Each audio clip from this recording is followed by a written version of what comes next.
Rebonjour! Donc, on prend un petit 2 minutes pour vous présenter rapidement le protocole pour la COVID. Donc, vous savez qu'en classe, vos enfants sont dans une bulle classe. Donc, lorsqu'ils entrent dans la classe, comment on pourrait dire ça? C'est comme un peu si il était Une famille. On se considère comme une famille. Donc, il y a des échanges de matériel. C'est sûr qu'on fait attention. Votre enfant se mouche, il se désinfecte les mains. Donc, on mange, on se désinfecte les mains. C'est sûr qu'une attention particulière, les surfaces sont toutes désinfectées à chaque jour, mais dans la classe, votre enfant a la grande chance de vivre vraiment dans un milieu stimulant. Quasi normal, Exactement, qu'on peut lui proposer. Donc, la désinfection, ça va être super important. Les enfants se lavent les mains en entrant, donc avec le pluriel bien sûr, puisqu'on n'a pas de lavabo en classe. À chaque fois qu'ils sortent, c'est désinfection des mains. À chaque fois qu'ils vont dans le corridor, qu'ils reviennent de la récréation, avant le dîner, avant le changement de titulaire, comme lorsque Mme Lydia va venir enseigner dans ma classe, ou lorsque l'enseignante d'anglais vient dans nos locaux, il y a toujours lavage des mains. Si je peux me permettre, si jamais vous désirez apporter votre propre pluriel, que vous voulez être certain de ce que votre enfant met sur ses mains, on l'invite à apporter son propre pluriel. C'est une possibilité aussi. Il peut apporter son propre désinfectant à main. Sinon, on les fournit. C'est sûr que si vous les laissez dans le sac à dos pour les déplacements, le pluriel, il n'y a pas de problème non plus. Dans la classe comme telle, nous, on a ce qu'il faut, puis c'est vraiment pour les enfants. À la récréation, les spécialistes vont venir en classe. Il n'y a aucun déplacement sauf pour l'éducation physique. Donc, l'anglais, la musique, ça se fait en classe. Les récréations vont se faire à l'extérieur dans des zones. Donc, votre enfant va demeurer toujours avec les mêmes enfants du groupe dans sa bulle.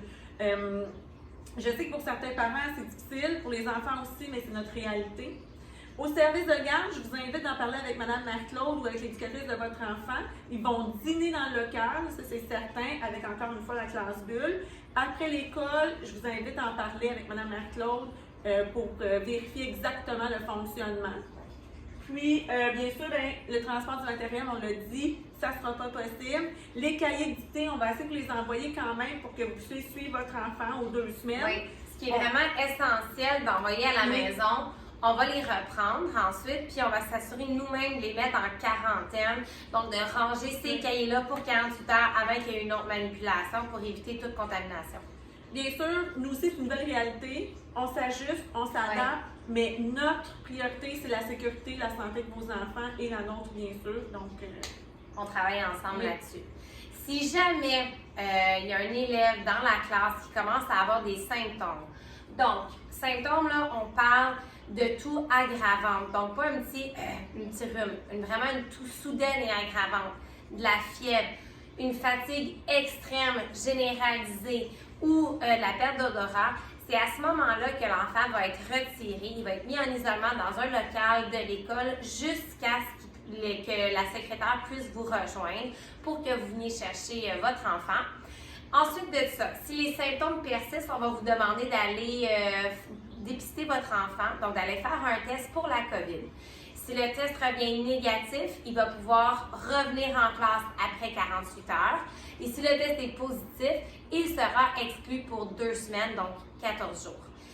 S'il y a un élève qui est exclu de la classe, il va y avoir quand même un suivi pédagogique qui va être offert par les conseillers pédagogiques de la commission scolaire. Donc, ce ne sera pas Marie-Ève et moi qui allons enseigner à votre enfant s'il est exclu de la classe. Ça va être une autre enseignante, mais il va quand même y avoir un suivi pédagogique effectué. Puis vous allez pouvoir suivre quand même ce que nous faisons en classe via Classe Dojo. Donc, vous allez pouvoir être quand même mis au courant à ce niveau-là. Donc, sur ça, je pense que c'est tout. Puis, je vous souhaite bonne soirée.